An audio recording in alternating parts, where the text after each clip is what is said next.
Hi friends, मैं आज past indefinite tense के दूसरे प्रकार के वाक्यों को समझाऊंगा। मेरे पिछले वीडियो में आपने था, थे, थी का यूज़ देखा, जिसमें आप वाज वर का आप यूज़ करते हैं। यह बिल्कुल प्रेजेंट इंडेफिनिट टेंस जैसा है कि बी का जब आप यूज़ करेंगे, बी मतलब इज़ एम आर उसके सहायक पार्ट हैं, तो जब आप उनका यूज़ करते हैं तो दूसरी मेन वर्ब का आप यूज़ नहीं करते हैं। उसी तरीके से पास्ट इंडेफिनिट टेंस में बी का सेकंड फॉर्म जब आप यूज़ करना चाहते हैं वाज वर, तो वहाँ पर भी दूसरी मेन वर्ब का आप यूज़ नहीं करेंगे। अब यदि हिंदी में दूसरी मेन वर्ब का आप यूज़ करना चाहते हैं तो जिस तरीके से प्रेजेंट इंडेफिनिट टेंस में है हूँ के साथ आपने दूसरी मेन वर्ब यूज़ की, तो फिर वहाँ पर इज़ एम आर की अंग्रेजी आपने नहीं बनाई। जैसे आपने लिखा वह जाता है, तो यहाँ पर अब वह एक्शनिंग सेंस में आ गया। यह बता रहा है कि वह जाने का काम कर रहा। तो जब जाना ये एक्शनिंग वर्ड है, एक्शन कर रहा है, तो ये एक्शन सेंस बता रहा है। तो यहाँ पर फिर बी यानी है हूँ हो की अंग्रेजी नहीं बनाई जाती है। इसी तरीके से आपने पढ़ा प्रेजेंट इंडेफिनिट टेंस में, इसी तरीके से आप इसको पास्ट में जब लिखेंगे तो था लगाएंगे, क्योंकि पास्ट का पहचान ही है कि पास्ट में आप था, थे, थी अंत में रखेंगे। प्रेजेंट की पहचान है हूँ, तो यहाँ भी एक्शनिंग सेंस आ गया। तो जब एक्शनिंग सेंस आ जाएगा तो वहाँ पर सहायक क्रिया की अंग्रेजी नहीं बनाएंगे। तो मतलब आपको मेरे प्रेजेंट इंडेफिनिट टेंस और पास्ट इंडेफिनिट टेंस दोनों वीडियोस को अच्छे से देखना है यदि आप अपनी कन्फ्यूजन्स को मिटाना चाहते हैं। तो दोस्तों, पास्ट इंडेफिनिट टेंस का जो मैंने पहले वीडियो बनाया उसमें मैंने कोई एक्शन वर्ड नहीं लिया जिससे एक्शन शो हो, और उसमें मैंने पार्ट्स ऑफ स्पीच लिए, जैसे वह जूता था। अब यहाँ पर दोस्तों यह समझना है कि यह था, वह जूता था, तो जूता कोई एक्शनिंग सेंस नहीं बना रहा। जूता एक आपका समझिए कॉमन नाउन है, मतलब काउंटेबल नाउन है। दैट वाज अ शू, आप इसकी इंग्लिश बनाएंगे तो हो जाएगा दैट वाज अ शू, एक जूता है। यानी यहाँ पर मेन वर्ब का सेकंड फॉर्म आप लगा रहे हैं, लेकिन किसमें? बी का होने में। यानी यहाँ पर जो वह के बारे में बताया जा रहा है, वह के बारे में बताया जा रहा है कि जो आपका सांकेतिक शब्द वह यूज़ किया गया है, वह किसके बारे में बता रहा है? जूता के बारे में। यानी यहाँ पर कोई भी एक्शन सेंस नहीं शो हो रहा। लेकिन अभी यहाँ पर आ जाए वह गाता था, तो यहाँ पर जो गाता था है तो गा में ना लगा दें तो गाना यानी एक्शन शो हो रहा है, यानी वह एक्शन कर रहा है। गाने का एक्शन का माने कार्य कर रहा। तो जब कार्य करना, तो जब करना प्रकट हो तो मतलब वह जो करना प्रकट हो रहा, तो समझिए आप कि यहाँ पर एक्शन शो हो रहा है। एक्शनिंग सेंस आपका यह सेंटेंस बता रहा। तो दोस्तों, इस तरीके से आपको अब पास्ट इंडेफिनिट टेंस के दूसरे प्रकार के वाक्यों को समझना है। तो पास्ट इंडेफिनिट टेंस के जो दूसरे प्रकार के वाक्य हैं, इसमें हूबहू प्रेजेंट इंडेफिनिट टेंस जैसा ही पूरा रहता है, बशर्ते इसमें मुख्य क्रिया का दूसरा पार्ट यूज़ होता है। बाकी नियम और स्ट्रक्चर उसी तरीके से चलेंगे। Indefinite tense. अब इसमें दूसरे प्रकार के वाक्य जिसमें आप होना, कर्ता के होने के बारे में नहीं बताएंगे, कर्ता के कार्य के बारे में बताएंगे, यानी कर्ता का एक्शन बताएंगे। दूसरे प्रकार के वाक्यों की सरल पहचान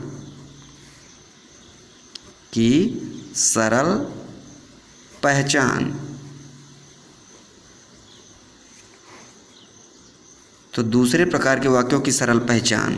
तो दूसरे प्रकार के वाक्यों के अंत में ता, था, ती, थी और ता था, ती थी और ते थे वाक्यों के अंत में हों तो उन्हें आप पास्ट इंडेफिनिट टेंस के दूसरे प्रकार के वाक्य कहते हैं। यानी उसमें होना मेन वर्ब फिर प्रभावी नहीं रहती है। यानी ता जब लगेगा तो ता का यूज़ आप बी के अलावा यानी दूसरे मेन वर्ब में आप ता का यूज़ करेंगे। अब यहाँ पर दोस्तों यह समझना है कि यहाँ पर जूता है तो जूता में ता आ गया तो इसका मतलब यह नहीं कि यहाँ पर ता था आ गया, तो मतलब यह दूसरी मेन वर्ब आ गई।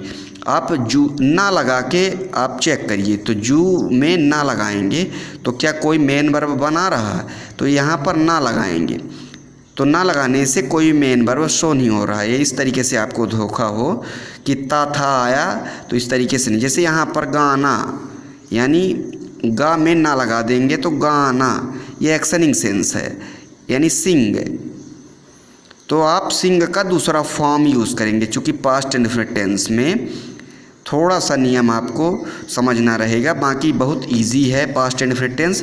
तो दोस्तों आपको समझना है कि ता था, ती थी, ते थे बस लगने से वह पास्ट इंडेफिनिट टेंस का दूसरा वाक्य नहीं हो जाता है, उसमें एक्शनिंग सेंस वाला शब्द होना चाहिए, जैसे गाना, लिखना, बजाना, रोना, पीटना। तो जैसे आप मान लीजिए आपने लिखा वह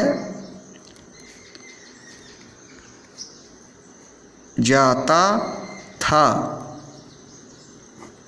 वह जाता था, तो यहाँ पर ता और था आपने हटाया और लगा दिया ना, तो जाना आ गया।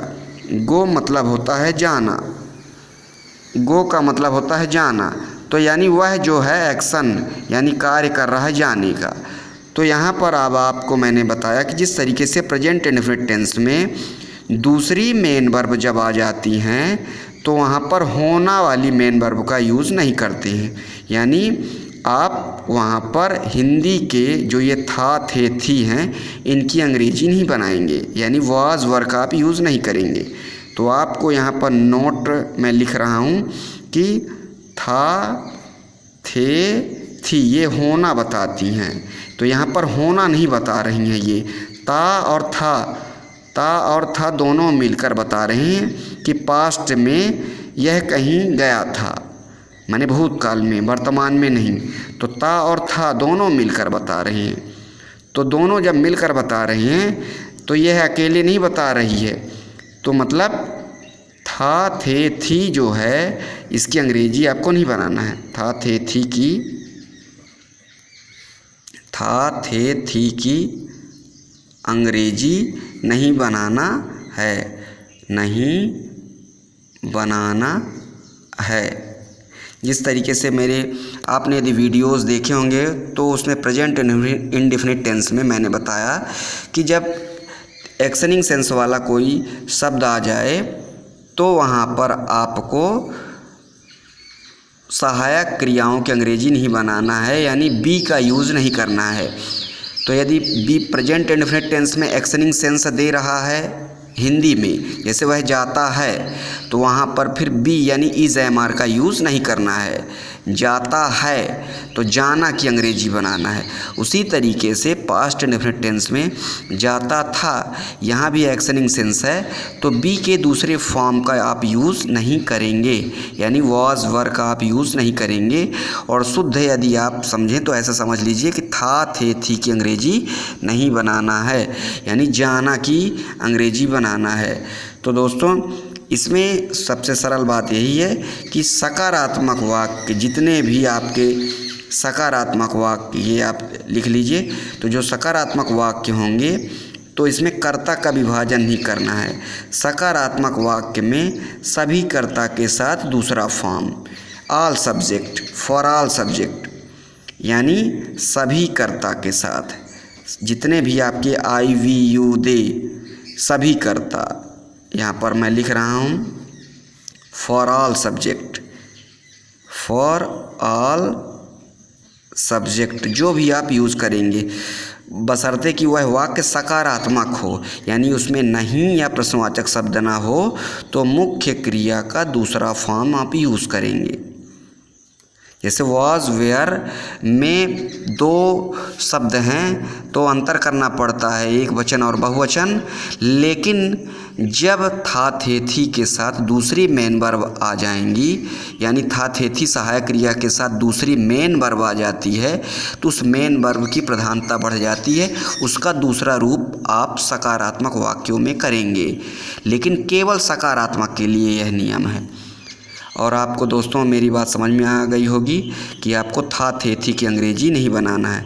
तो जो सकारात्मक वाक्यों के लिए पैटर्न बनेगा तो कैसा बनेगा, ऑल, जितने भी ऑल सब्जेक्ट होंगे, all subject plus main verb का दूसरा फॉर्म।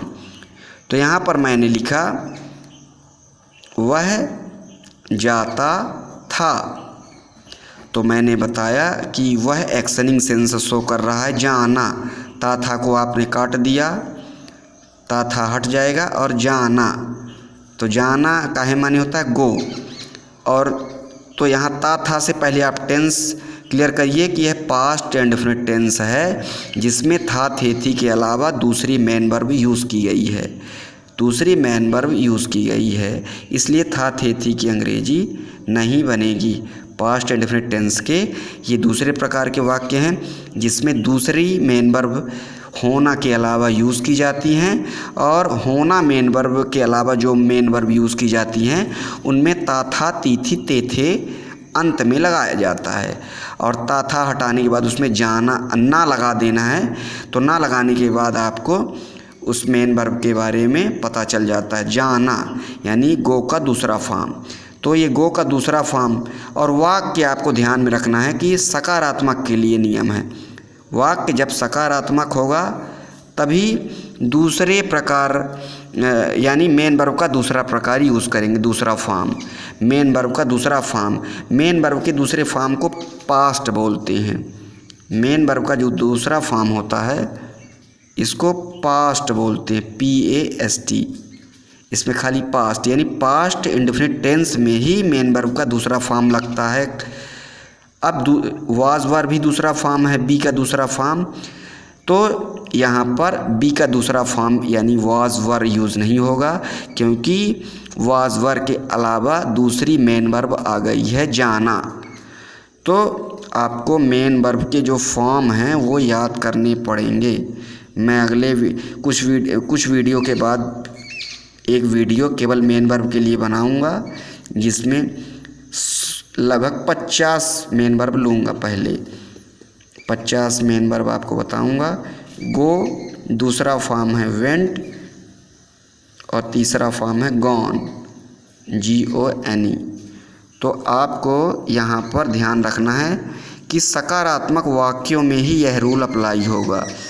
पास्ट इंडेफिनिट टेंस के ता था ती थी वाले जो दूसरे मेन वर्ब के वाक्य हैं उसमें आप मुख्य क्रिया का दूसरा फॉर्म अप्लाई करेंगे, ये ध्यान रखना है। तो सकारात्मक वाक्य में आप ये वेंट, तो पहले आपको मैंने यहाँ पर स्ट्रक्चर लिखा है, सभी कर्ता यानी all subject plus main verb का दूसरा फॉर्म प्लस ऑब्जेक्ट और प्लस अदर्स। मैं अभी आपको ऑब्जेक्ट नहीं समझा रहा हूँ, ऑब्जेक्ट यानी कर्म, कर्म भी समझना आपको रहेगा, लेकिन बाद में अभी आप केवल कर्ता और मुख्य क्रिया समझिए और अनुवाद बनाना सीखिए। तो यहाँ पर वह जाता था, तो जाने का काम कर रहा है, कौन का प्रश्न करने पर कर्ता मिलता है, ये भी मैं यहाँ पर लिख रहा हूँ। कौन का प्रश्न करिए, कौन का प्रश्न करिए, कौन जाता था, तो उत्तर मिला वह, तो जो उत्तर मिला वही आपका कर्ता है। तो कौन जाता था वह, तो यहाँ पर वह जाता था जो है वह जाता था, इस फिर से मैं यहाँ लिख रहा हूँ, वह जाता था, वह जाता था। ता था आप हटा दीजिए, जा में ना लगा दीजिए, जाना बन गया, जाना का आपको दूसरा फॉर्म यूज़ करना है क्योंकि वाक्य सकारात्मक है। तो नियम उसी तरीके से है कि बी का दूसरा फॉर्म वाज वर, उसी तरीके से वाज वर न लग के, चूँकि दूसरी मेन वर्ब है तो उस मेन वर्ब का दूसरा फॉर्म लगाना है, क्योंकि जब दूसरी मेन वर्ब आ जाती हैं तो जो करता रहता है एक्शनिंग सेंस शो करता है तो वाज वर हट जाती है, क्योंकि वाज वर लग जाने पर इसका एक्शनिंग सेंस समाप्त हो जाएगा। यदि आप ही वाज लिख देंगे तो यह इसका मतलब हो जाएगा कि यह इसके बारे में बता रहा है, यानी उसका नाम है जाता, तो वाज वर लग जाने पर उसका एक्शनिंग सेंस समाप्त हो जाएगा, इसलिए वाज वर नहीं लगेगा। तो यहाँ पर हो जाएगा ही वेंट। ये हो गया अनुवाद। तो सकारात्मक में जितने भी सब्जेक्ट हैं इसमें सब्जेक्ट का बंटवारा नहीं होता है, सभी के साथ लगाएंगे। अब नकारात्मक, तो नकारात्मक और प्रश्नवाचक हो गया यदि वाक्य, मैं आपको इसमें डायरेक्टली बता रहा हूँ। डायरेक्टली आपको बताने में मतलब ये है कि जैसे इसमें सहायक क्रिया अभी मैंने कोई यूज़ नहीं की है, जिस तरीके से अलग से कोई पार्ट आता है मेन वर्ब के साथ उसको सहायक पार्ट बोलते हैं, यानी मेन वर्ब के सहायक पार्ट को हेल्पिंग वर्ब हेल्प कर रही है उसको।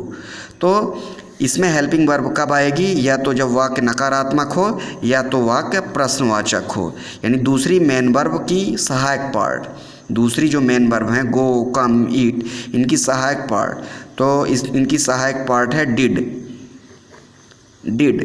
तो जब ये है सहायक पार्ट, इसको आप सहायक पार्ट बोलें या सहायक क्रिया बोलें, पर इसका यूज़ कब आप करेंगे, जब वाक्य या तो नकारात्मक हो या तो प्रश्नवाचक हो। तो जब आप डिड का यूज़ करेंगे तो आपको ध्यान में रखना है कि फिर दूसरी जो मेन वर्ब हैं यानी होना के अलावा उनका पहला रूप ही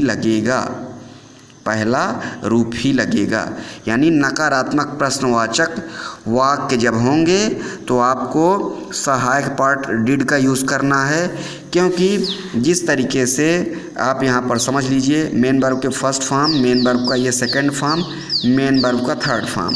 तो जैसे आप डू या डज का आप यूज़ करते हैं मेन वर्ब के फर्स्ट फॉर्म में जब प्रश्नवाचक नकारात्मक आता है प्रेजेंट इंडेफिनिट टेंस में। तो प्रेजेंट इंडेफिनिट टेंस में दो सहायक क्रियाएं होती हैं, चूँकि उसमें नियम है सकारात्मक के लिए दो प्रकार के कर्ता हम यूज़ करते हैं, एक वचन बहुवचन। लेकिन पास्ट इंडेफिनिट टेंस में हम दूसरी मेन वर्ब के लिए यानी होना को छोड़ के दूसरी मेन वर्ब के लिए कोई कर्ता का विभाजन नहीं करते हैं, इसीलिए सभी कर्ता के साथ एक ही सहायक क्रिया यूज होती है, कौन सी, डिड। तो यहाँ पर इस सहायक क्रिया का दूसरा रूप डिड यूज़ करेंगे, किसमें, पास्ट इंडेफिनिट टेंस में। और डिड का यूज़ आप कब करेंगे, जब नकारात्मक या प्रश्नवाचक हो। नकारात्मक और प्रश्नवाचक जब होगा तो डिड का आप यूज़ करेंगे, और मुख्य क्रियाएं जो दूसरी मुख्य क्रियाएं हैं था, थे, थी के अलावा उनका पहला रूप। तो डू, डिड, डन ये एक तरीके से मुख्य क्रिया ही है, या मुख्य, मैंने आपको समझाने के लिए बताया कि जिस तरीके से डू डज का आप इस्तेमाल मुख्य क्रिया के पहले रूप जब प्रेजेंट इंडेफिनिट टेंस यूज़ करते हैं तो वहाँ पर करते हैं, तो डू का सेकंड फॉर्म डिड। तो जब सेकंड फॉर्म डिड आप यूज़ कर रहे हैं तो दो सेकंड फॉर्म आप यूज़ नहीं करेंगे, यानी डिड आप यूज़ कर रहे हैं तो जाना, खाना, पीना जो दूसरी मेन वर्ब आएंगी तो उनका पहला फॉर्म ही आप यूज़ करेंगे, यानी प्रेजेंट फॉर्म। तो जैसे आया, वह नहीं जाता था, मैं ये एक्शनिंग सेंस वालों के लिए निगेटिव बता रहा हूँ। अब यहाँ पर नकारात्मक वाक्य नहीं है, सकारात्मक वाक्य नहीं है, नहीं आ गया, तो यह कैसा वाक्य हो गया, नकारात्मक। तो नकारात्मक वाक्य जब हो जाए तो आपको ध्यान में रखना है कि सहायक क्रिया डिड का यूज़ करना है। जब एक्शनिंग सेंस वाला, चूँकि जब एक्शनिंग सेंस नहीं रहता तो ऑलरेडी सहायक क्रिया रहती है वाज वर, होना। वाज वर जो होना है वो सहायक क्रिया ही कहलाती है। तो यहाँ पर सहायक क्रिया से प्रभावी जब दूसरी मेन वर्ब आ जाती है तो था, थे, थी की अंग्रेजी नहीं बनती है। और था थेथी की अंग्रेजी तो ऑलरेडी नहीं बनती है, आपको पता है। लेकिन जब नहीं आ जाता है तो इस जाना के लिए एक सहायक क्रिया के रूप में एक पार्ट और ऐड कर लेते हैं, डिड। तो जब आप डिड का यूज़ करेंगे तो मुख्य क्रिया का पहला रूप ही यूज़ करेंगे। तो आपको मालूम है कि पहले कर्ता, मैं कर्ता के बाद सहायक क्रिया डिड के बाद हो गया आपका नॉट, और नॉट के बाद हो गया मुख्य क्रिया का पहला रूप, ये वन है मुख्य क्रिया का पहला फॉर्म, मुख्य क्रिया का पहला रूप का पहला रूप, और फिर इसके बाद ऑब्जेक्ट। तो इस तरीके से आपको समझना है कि नकारात्मक हो जाए तो आपको डिड का यूज़ करेंगे, और डिड आप यूज़ करने के बाद मुख्य क्रिया का ये जाना में, जैसे आपने यहाँ पर वेंट का यूज़ किया तो आप वेंट नहीं लगाएंगे, आप गो ही लगाएंगे। तो यहाँ पर है वह नहीं जाता था, तो ही, और यह डिड फॉर ऑल सब्जेक्ट। इसमें एक चीज़ का फ़ायदा आपको है कि यह सहायक क्रिया डिड फॉर ऑल सब्जेक्ट, यानी सभी कर्ता के साथ, कोई एक वचन बहुवचन का कर्ता आपको नहीं बांटना है, फॉर ऑल सब्जेक्ट।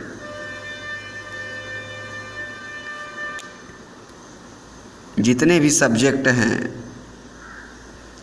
सब्जेक्ट हैं, जैसे मैंने यहाँ पर लिखा सभी कर्ता के साथ, सभी कर्ता के साथ मुख्य क्रिया का दूसरा रूप कब लगेगा, जब सकारात्मक हो। उसी तरीके से नकारात्मक में आपको समझना है कि नकारात्मक में सहायक क्रिया लगेगी डिड, और डिड कब आएगी, जब वाक्य या तो नहीं शब्द हो या प्रश्नवाचक शब्द हो।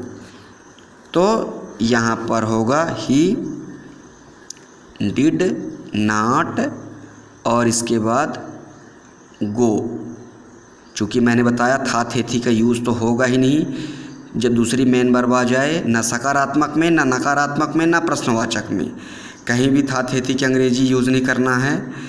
इसमें आपको कंफ्यूज नहीं होना है, क्योंकि जब दूसरी मेन वर्ब आ जाती है तो होना मेन वर्ब अप्रभावी हो जाती है, यानी इसका प्रभाव नहीं रहता है। अब यदि करना मेन वर्ब, ये सब एक्शनिंग सेंस वाली मेन वर्ब हैं, इनके साथ यदि नहीं आ जाए या प्रश्न सूचक शब्द आ जाए तो आप डिड का यूज़ करेंगे, यानी यह भी दूसरी एक तरीके से डू सहायक क्रिया जो लगती है प्रेजेंट इंडेफिनिट टेंस में लगती है, तो उसी का दूसरा फॉर्म। तो जब दूसरा फॉर्म आप यूज़ कर रहे हैं तो ये जाना का दूसरा फॉर्म आप यूज़ नहीं करेंगे, यानी एक साथ दो दूसरे फॉर्म आप यूज़ नहीं कर सकते, यानी डिड के साथ वेंट का यूज़ नहीं कर सकते हैं, माने सहायक क्रिया के रूप में बात हो रही। अब इसी में आप प्रश्नवाचक ले लीजिए, जैसे क्या वह आता था, तो मैंने बताया पहले तो आप कर्ता निर्धारित कर लीजिए, था से आपने पहचान कर ली कि यह पास्ट इंडेफिनिट टेंस का जो है दूसरे प्रकार का वाक्य है जिसमें आना मेन वर्ब है। अब इसमें आना मेन वर्ब के साथ प्रश्नवाचक शब्द आ गया क्या, तो जैसे ही प्रश्नवाचक शब्द आते हैं तो सहायक क्रिया इसमें डिड लगेगी, क्योंकि मैंने बताया कि डिड कब लगेगी, जब प्रश्नवाचक या नकारात्मक हो, और जब वाक्य प्रश्नवाचक होता है तो सहायक क्रिया कर्ता के पहले होती है, और ये आपने लगा दिया सहायक क्रिया। और क्या की अंग्रेजी नहीं बनेगी, क्योंकि क्या शुरू में हो, वाक्य के प्रारंभ में हो, तो क्या की अंग्रेजी नहीं बनाई जाती। इधर नॉट इसमें नहीं है, और फिर मुख्य क्रिया का पहला रूप यानी कम, दूसरा फॉर्म आप यूज़ नहीं करेंगे। और कुछ शब्दों, और इसमें कोई शब्द नहीं है, तो यहाँ पर आप क्वेश्चन मार्क लगा के इसको सेंटेंस को पंक्चुएट करेंगे। तो इस तरीके से दोस्तों आपको समझना है कि था आपने हटाया, आना मेन वर्ब मिली। अब यह वाक्य आपका प्रश्नवाचक है, तो यहाँ पर आपको सहायक क्रिया डिड का यूज़ करना है। वाक्य प्रश्नवाचक हो तो सहायक क्रिया कर्ता के पहले यानी कर्ता के बाएं तरफ यूज़ होती है। तो यहाँ पर अनुवाद हो गया डिड ही कम। इस तरीके से दोस्तों आपको मैंने पूरे वाक्य बता दिए। अब यहाँ पर आपको ध्यान रखना है, डू माने करना भी होता है, डू मेन वर्ब, और डू का दूसरा फॉर्म होता है डिड, और तीसरा फॉर्म होता है डन। तो जैसे आप मान लीजिए लिखा है वह करता था। अब यहाँ पर ध्यान रखिएगा, क्यों मैं बता रहा हूँ कि आप यह नहीं सोचिएगा कि डिड सहायक क्रिया है। डिड आपकी एक मेन वर्ब भी है, क्योंकि डू मेन वर्ब भी है। इनको सहायक पार्ट के रूप में इस्तेमाल किया जाता है। यानी वह करता था, यहाँ पर करना मेन वर्ब है, करना मेन वर्ब है, था थे थी की अंग्रेजी नहीं बनेगी। अब काहे माने करना होता है, डू माने, तो आप ही और ही के बाद चूँकि वाक्य क्या है सकारात्मक, तो चूँकि सकारात्मक वाक्यों में मुख्य क्रिया का दूसरा रूप था थे थी की अंग्रेजी तो बनेगी नहीं, क्योंकि यहाँ था थे थी के अलावा दूसरी मेन वर्ब आ गई करना, तो डू का दूसरा फॉर्म डिड। तो यहाँ पर ये डिड जो लगा है ये सहायक क्रिया नहीं है। सहायक क्रिया जब कहलाएगी तब आपको डिड लेना पड़ेगा। जैसे मान लीजिए आपने लिखा वह नहीं करता था, वह नहीं करता था, क्योंकि अब आप यहाँ पर नकारात्मक है तो ही, फिर डिड, फिर नॉट। अब करना काहे माने होता है, डू माने, तो अब डू का दूसरा फॉर्म डिड आप यूज़ नहीं करेंगे, पहला फॉर्म ही आप यूज़ करेंगे, ही डिड नॉट डू। तो जो डिड होता है कन्फ्यूज़न में आप नहीं पड़िएगा। ये डिड आप सहायक क्रिया के रूप में कब आप यूज़ करेंगे, जब वाक्य नकारात्मक हो या प्रश्नवाचक हो, तो डिड लगाएंगे सभी सब्जेक्ट के लिए और मुख्य क्रिया का पहला रूप, क्योंकि डिड ऑलरेडी मुख्य क्रिया का दूसरा रूप है। तो जब दूसरा रूप तो दो दूसरे रूप आप यूज़ नहीं करेंगे। तो इस तरीके से मैंने बता दिया आपको। अब कुछ मैं आपको इसमें गंभीर बातें बता रहा हूँ जिनको आपको समझना रहेगा कि पास्ट इंडेफिनिट टेंस में इस तरीके से भी आपको वाक्य मिलेंगे, इनको आपको समझना। जैसे आपने लिखा ता था, ता था, मैं आपको थोड़ा यहाँ पर पार्ट बना के समझा रहा हूँ, ते थे, तो ता था यानी मुख्य क्रिया दूसरे मेन वर्ब वाले जो आप यूज़ कर रहे हैं ता था, तो ता था ना आके आ गया बड़ा आ, इसमें आ गया बड़ी ई, इसमें आ गया ए। समझिएगा जो मैं समझाना चाहता हूँ, इसमें आ गया बड़ा आ था, बड़ी ई थी और ए थे। देखिए आप, जैसे आपने लिखा वह जाता था, तो वह जाता था आप ना लिख के आप लिख सकते हैं वह गया था, या आप लिख सकते हैं वह गया। ये भी आपका ता था ही है, मतलब इनका मॉडिफाइड रूप। ये जो हैं दो इस तरीके से आप यदि फ्रेजल शब्द आप यूज़ करेंगे हिंदी में तो इनका भी मतलब ता था ही होगा। जैसे बड़ा आ रहे या बड़ा आ था रहे, ध्यान रखना है था के साथ जब दूसरी मेन वर्ब यूज़ हो तभी इनका सेंस बनेगा। जैसे आपने लिखा वह रोता था, वह रोता था, यह सकारात्मक है। अब इसको आप बोल चाल में लिख सकते हैं वह रोया, रोया, वह रोया लिख सकते हैं, या आप लिख सकते हैं वह रोया था। ये तीनों ही एक ही चीज़ें हैं कि पास्ट इंडेफिनिट टेंस के इसमें रोना मेन वर्ब है, सभी में रोना, रोना मेन वर्ब है, वीप, वीप माने रोना, और यह वाक्य सकारात्मक है। तो तीनों का सकारात्मक सेंस एक ही है, वह रोता था। तो आप यह ध्यान में रखिएगा कि दूसरी मेन वर्ब यानी जब आप ता था लगाते हैं तो ता था के साथ बड़ा आ जाए या बड़ा आ था यानी लिया गया, इस तरीके से गई, तो ये भी पास्ट इंडेफिनिट टेंस के ही वाक्य हैं। ती थी के साथ बड़ी ई जोड़िए, बड़ी ई थी जोड़िए, और ते थे के साथ आप ए जोड़िए, ए थे जोड़िए। आपको यह बिल्कुल सरलता होगी समझने में, इसलिए मैंने ये चार्ट बना दिया। ता था के साथ बड़ा आ था, ती थी के साथ बड़ी ई थी, ते थे के साथ ए थे। यानी वह जाता हो था को आप वह गया था, वह गया, इस तरीके से भी लिख सकते हैं। और तीनों का अनुवाद सकारात्मक वाला ही बनेगा, ही वेंट, यह तीनों का अनुवाद होगा। तो इसी तरीके से इन तीनों का अनुवाद होगा ही वेप्ट, वह रोता था यानी वह रोया, ही वेप्ट, ही वीप का दूसरा फॉर्म होता है वेप्ट। जैसे आ गया उसने कहा, उसने कहा, या उन्होंने बोला, उन्होंने बोला। अब इन सब में आपको ध्यान रखना है कि कहा में बड़ा आ है।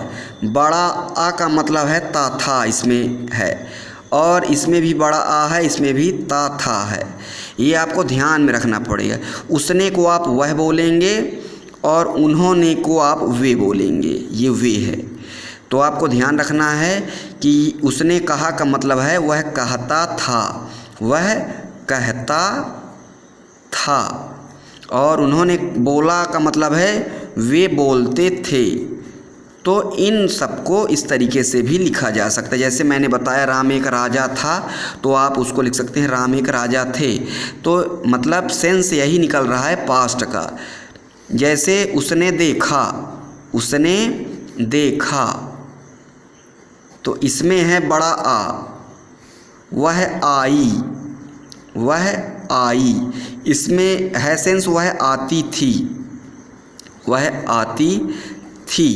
तो माने आपको जो पहचान है उससे आपको कनेक्ट करना है कि ई है ती थी, तो इसमें आई हो या आई थी हो।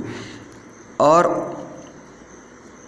वह गया या उसने पीटा, उसने पीटा, उसने पीटा। अब पीटा यानी पीटना, उसने को वह बोलते हैं, वह पीटता था, वह पीटता था। तो यहाँ पर ये था थेथी के अलावा दूसरी मेन वर्ब है पीटना। यहाँ वह गया या वह गया था, वह गया था, ये सभी बताते हैं। वह था यानी वह जाता था, वह गया था लिखिए, या वह जाता था। तो आप इस तरीके से वाक्यों को कनेक्ट करेंगे। उसने देखा, उसने देखा का मतलब क्या होगा, वह देखता था, वह देखता था। यानी देखा का माने बड़ा आ, और बड़ा आ को ता था से आप कनेक्ट कर देंगे तो आपको समझ में आ जाएगा। अब ये सभी मैंने सकारात्मक वाक्य के लिए। तो सकारात्मक वाक्य का क्या रूल है कि कर्ता, कर्ता के बाद मेन वर्ब का सेकंड फॉर्म। चूँकि सभी में था थे थी होना के अलावा दूसरी मेन वर्ब यूज़ की गई हैं, वाक्य सकारात्मक है, तो आप इसमें मेन वर्ब का सेकंड फॉर्म। तो वह कहता था, इसकी अंग्रेजी हो जाएगी ही टोल्ड। टेल का दूसरा फॉर्म टोल्ड, यानी कहता था, उसने कहा, उन्होंने बोले, उन्होंने बोला या उन्होंने बोले, तो ये सभी they told, they told. Tell का दूसरा फॉर्म टोल्ड। उसने देखा, उसने देखा, उसने को वह बोलते हैं, लड़का भी हो सकता है, तो सी का दूसरा फॉर्म सा, सी का दूसरा फॉर्म सा। तो यहाँ पर सकारात्मक है कर्ता और मुख्य क्रिया का दूसरा रूप। तो इस तरीके से दोस्तों आपको ध्यान रखना है इस चार्ट में कि ता था माने बड़ा आ। जब पास्ट इंडेफिनिट टेंस के दूसरे प्रकार के वाक्य आप बनाएंगे जिसमें था थे थी के साथ करना मेन वर्ब वाली रहेंगी, यानी था थे थी के अलावा दूसरी मेन वर्ब रहेंगी, तो वो ता था ती थी ते थे के फॉर्म में ना लिखी हों। यदि बड़ा आ बड़ी ई ए या बड़ा आ था ई थी ए थे के फॉर्म में लिखी हों, तो आपको ता था ती थी ते थे से कनेक्ट करना है। जैसे उसने कहा, उसने को वह बोलते हैं, वह कहता था। मैंने बताया यहाँ सकारात्मक के लिए मुख्य क्रिया का दूसरा रूप ही टोल्ड। उन्होंने कहा, उन्होंने को वे बोलते हैं, तो यहाँ पर वे बोलते थे, दे टोल्ड। उसने देखा, बड़ा आ यानी ता था, वह देखता था, वह आई, वह आती थी, वह आती थी, वह आती थी, वह गया, वह जाता था, उसने पीटा, वह पीटता था। इस तरीके से दोस्तों आपको ध्यान रखना है। जैसे वह कल गया था, चूँकि कल बीता हुआ कल, चूँकि पास्ट इंडेफिनिट टेंस के साथ जब कल आएगा तो कल का माने बीता हुआ कल, आने वाला कल नहीं। तो आपको दोस्तों यह ध्यान रखना है। इसमें एक अनुवाद भी प्रचलित है, मैं वो लिख रहा हूँ। जैसे गया, गया, गया, यह पास्ट इंडेफिनिट टेंस का प्रचलित है अनुवाद है। तो जैसे इसको आप ताथा से जोड़ेंगे तो गया एक आपका हो गया कर्ता, कौन गया, गया, ये गया हो गया स्थान, ये बिहार में है, और ये गया हो गई आपकी मेन वर्ब दूसरा फॉर्म। जैसे गया, अब इसको जोड़ दीजिए ताथा से, चूँकि इसमें बड़ा आ है, तो गया, गया जाता था, जाता था। तो इसका अनुवाद सेम बनेगा। सकारात्मक वाक्य है। वाक्य कैसा है? सकारात्मक। अब यहाँ पर आप ध्यान दीजिए, था थे थी के अलावा दूसरी मेन वर्ब है, तो था थे थी की अंग्रेजी नहीं बनेगी। तो सकारात्मक का रूल है कि कर्ता के बाद मुख्य क्रिया का दूसरा रूप। तो गया वेंट। अब जब किसी स्थान की ओर जाते हैं तो टू लगाते हैं, और किसी स्थान से आते हैं तो फ्रॉम। स्थान को जब आप छोड़ के आते हैं तो फ्रॉम, और जब स्थान से जुड़ते हैं तो टू बताता है। टू जुड़ने की तरफ और फ्रॉम आने की तरफ। तो गया वेंट टू गया। चूँकि गया नाम है तो गया की स्पेलिंग जी कैपिटल, और ये भी नाम है, दोनों प्रॉपर नाउन है।